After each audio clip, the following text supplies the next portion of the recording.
You've written that modern environmentalism is a religion or a cult surrounding the deity of this Mother Earth concept that must be saved from the cancer of humanity. Now, to quote your article, their view of the environment is intrinsically anti-human and backed by social Darwinist doctrines linked to nature worship, elitism, and neo-paganism. Now, Augusto, do they believe that nature is something that can be bribed or begged into lowering the temperature or giving better weather? Because they appear to have attached a level of moral spiritualism to the climate.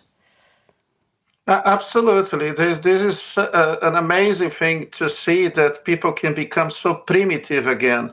I think that is also a consequence of the decline of our traditional faiths. And people are finding alternative spirituality as a replacement.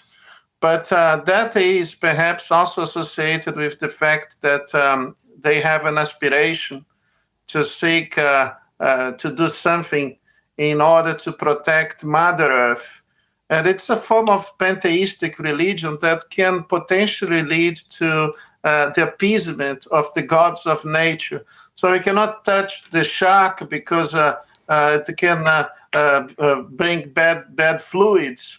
And everything is done under this idea that everything is an act of protection and worship.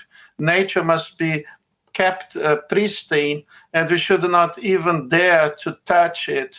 That is a formula that leads to economic collapse, because we are not going to be able to invest in things anymore or explore things anymore on the grounds that this is going to be desecrating something that is considered to be a sacred thing.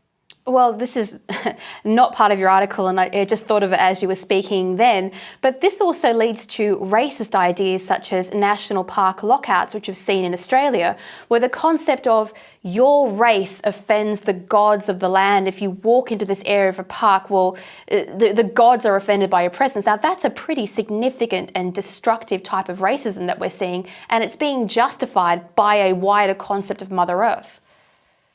Yes, absolutely. You see that this can have a connection with the current debate on the voice, because the Uru statement is a spiritual religious statement. Professor Gabriel Moise and I have just finished editing a book on the subject of spirituality and the voice. And this whole idea, this is based on the idea that,